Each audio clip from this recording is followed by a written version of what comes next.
ज्ञानी हो गया ना हिंदू, समझ लो कि फिर इसके मुकाबले में और कोई नहीं है। लेकिन सबसे बड़ी दुविधा है कि हमारे ही धर्म के लोग हमें ही अज्ञानी बनाने में लगे हुए हैं। सबसे बड़ी दिक्कत ये है, जबकि हमारे धर्म में ऐसा ऐसा ज्ञान छुपा हुआ है ग्रंथों में कि तुम्हारी हालत खराब हो जाएगी अगर तुमने पढ़ लिया तो।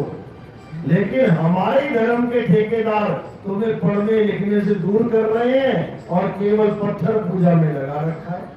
नए नए पत्थर खरीदते जाओ और पुराने पुराने पत्थर फेंकते जाओ। यही बचा है हमारे धर्म में।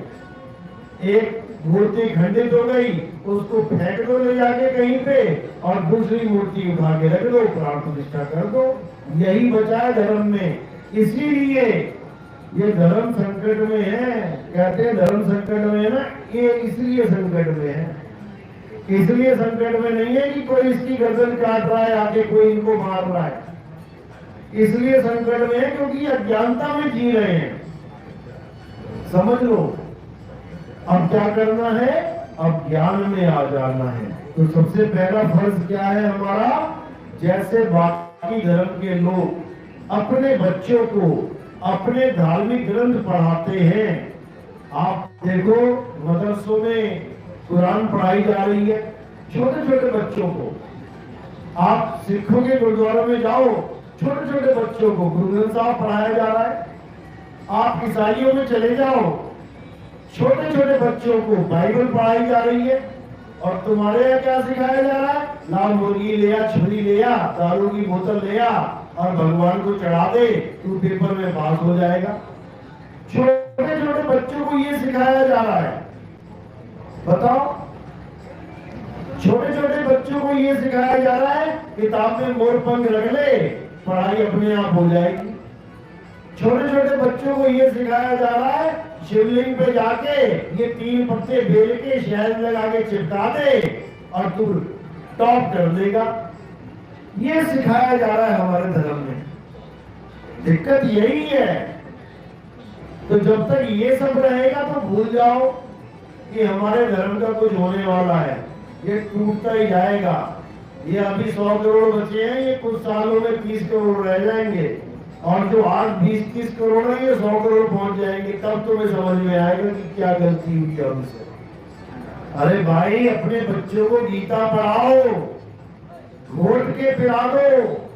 बच्चों को गीता का एक एक श्लोक पता होना चाहिए कि कौन सा श्लोक कहाँ बोला जा रहा है, किस श्लोक का क्या भाव है, ये सब पता होना चाहिए। तब जाके तुम कह सकोगे कि हाँ, अब हमारे धर्म के स्तंभ मजबूत हो गए हैं, खंभे मजबूत हो गए हैं। छत तब तक टिकी रहती है मेरे भाई जब तक खंभों का सहारा हो। ये खंभे टूट गए तो छत गिरते देर नहीं लगती। और हमारे धर्म के खंभे क्या हैं? ये ज्ञानी पुरुष हैं। इन्हीं के सहारे पे धर्म टिका हुआ है। इन्हीं में कमी हो गई ना तो ये धर्म फिर रहेगा नहीं कुछ सालों के बाद। तो इसलिए क्या करना है? सबसे पहले अपने बच्चों को ज्ञानी बनाना है। कैसे? गीता पढ़ाओ, जो हमारा धार्मिक ग्रंथ है वो पढ़ाओ। वो रामपाल जी वाली गीता मत पढ़ा देना, पगला जाएगा वो। असली गीता पढ़ाओ, गोरखपुर वाली पढ़ाओ, गीता प्रेस वाली, या फिर और भी बहुत सी गीता है, यथार्थ गीता पढ़ाओ। स्वामी अरगड़ानंद जी ने बनाई है, लिखी है, उसको टीका किया है। या फिर एस्कॉन टेम्पल की गीता पढ़ाओ जिसमें अच्छे से व्याख्या की हुई है, या हमने छापी है गीता, वो पढ़ाओ। हमने तो साफ निकाल के रखा है। हमने 18 श्लोकों का साफ निचोड़ रख दिया है, निचोड़ के रखा हुआ है सारा ज्ञान, वो पढ़ाओ। फिर देखो कि बच्चे की बुद्धि क्या होती है।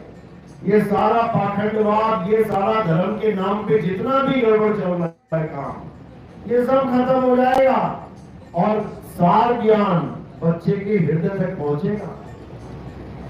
उसके बाद उसको कोई कन्वर्ट करके दिखाए माई का लाभ। कितनी बड़ी बड़ी मशीनरी आ जाए, कितने बड़े बड़े मुफ्ती आ जाए, उसको हिंदू से मुसलमान या हिंदू से सिख या हिंदू से ईसाई बना के दिखाएं, वो हिंदू ही रहेगा, लेकिन हिंदू होता हुआ सनातनी हो जाएगा। क्योंकि हिंदू भी पूर्ण ज्ञान नहीं है। कोई कहे मैं हिंदू धर्म में हूं, मैं पूर्ण ज्ञानी हूं। हिंदू धर्म में पूर्ण ज्ञान नहीं है। पूर्ण ज्ञान किसमें है? सनातन धर्म में। इसीलिए तुम देखोगे सनातन धर्म के आगे क्या लिखा जाता है? सत्य सनातन धर्म। सत्य हिंदू धर्म दिखा दो कहां लिखा है? सत्य हिंदू धर्म नहीं लिखेगा तुम्हें कहीं। सत्य सनातन धर्म तुम्हें हजारों जगह मिल जाएगा। कारण क्या है?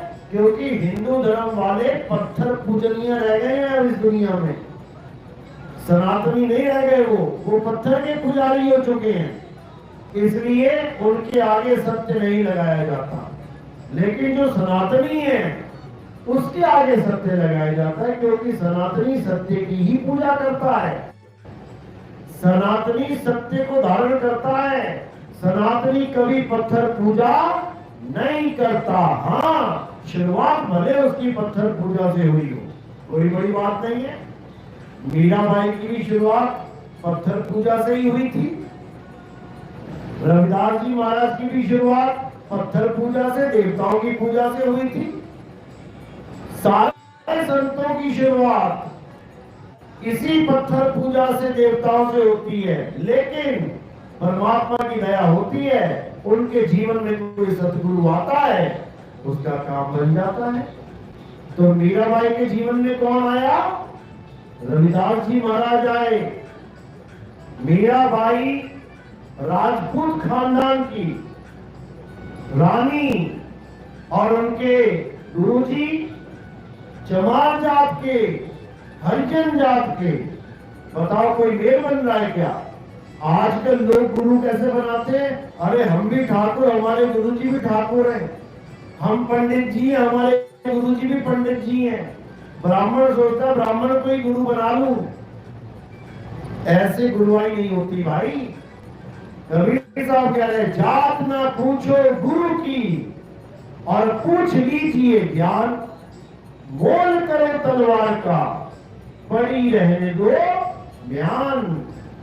कबीर साहब कह रहे कभी भी जात पात देख के गुरु मत बनाना भाई। अपने बच्चों को भी हम स्कूल में डालते, मुझे बता दो कितने टीचर के नाम पूछे आज तक आपने प्रिंसिपल से जाके कि कौन कौन सा धर्म का, कौन कौन सी जात का टीचर इस स्कूल में पढ़ा रहा है? पूछा हो तो बता दो।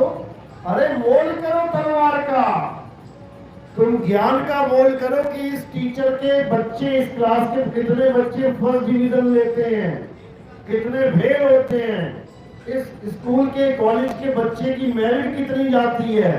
मेरिट तभी जाएगी ना भाई जब टीचर काम के होंगे। अच्छे अच्छे कॉलेजों में क्यों लोग दौड़ लगाते हैं अपने बच्चों को एडमिट कराने में? एडमिशन वहां क्यों दिलवाते हैं? क्योंकि वहां का रिजल्ट अच्छा आता है। रिजल्ट कैसे अच्छा आएगा? जब टीचर अच्छे होंगे। ये नहीं है कि टीचर हिंदू होंगे या टीचर ब्राह्मण ही होंगे या टीचर मुल्ला जी होंगे, ये काम नहीं है। ज्ञान कैसा होगा वो रिजल्ट पे निर्भर करता है। तो इसीलिए गुरु बनाने से पहले कभी किसी की जात पात नहीं पूछनी। लेकिन दुख के साथ कहना पड़ रहा है यहाँ गुरु ऐसे बैठे हैं जो चेले की जात पूछ लेते हैं। पहले चेला नाम दीक्षा लेने आया तो पहले उसकी जात पूछेंगे, कौन जाति के हो बताओ। अगर ठाकुर और ब्राह्मण है तो कहेंगे ना भैया तो जा। अगर कोई शेड्यूल कास्ट का गुरु है वो ठाकुर ब्राह्मण को चेला नहीं बनाता। नफरत भरी पड़ी है उसके दिमाग में, जहर भरा हुआ उसके दिमाग में ठाकुरों के प्रति, ब्राह्मणों के प्रति। और अगर कोई ब्राह्मण गुरु है और शूद्र जाति वाला आ जाए, क्या जात है तेरी? हम जी हम चमार हैं, हम कोई और कास्ट के हैं। अरे जा भाई, हाथ मत लगाना बर्तनों में, जा अपने घर जा। ऐसा ऐसा हाल हो चुका है। लंगर की लाइनें दो दो लग जाती है कई जगह। जो कहते हैं ना हम जात पात को नहीं मानते, वो भी दो लाइनें लगा के बैठे हैं, एक तरफ ऊंची जात के बैठेंगे, एक तरफ नीची जात के, और कहने में क्या कहेंगे, हम जात पात को नहीं मानते। मेरी आंखों देखी बातें हैं ये, आंखों देखी बातें हैं। तो ऐसे गुरुओं से भी सावधान रहना है। तो क्या करना है आप केवल और केवल उस सत्य को जानो जिसके कारण ये सारा जगत चल रहा है, फिर रहा है, खा रहा है, पी रहा है। ये असत्य होता हुआ भी सारे कार्य कर रहा है। वो सत्य क्या है? वो आत्मा ही सत्य है। उसी की महिमा कृष्ण जी ने गीता में कूट कूट के भर रखी है। ये पूरा लेक्चर जो अर्जुन को मिला है, ये आत्मज्ञान का मिला हुआ है कि तू इन शरीरों को मत समझ कि ये तेरे चाचा है, मामा है, ताया है, दादा है। ये 5 तत्वों का शरीर है। जो तेरे मामा है, चाचा है, भाई है, वो आत्मा है।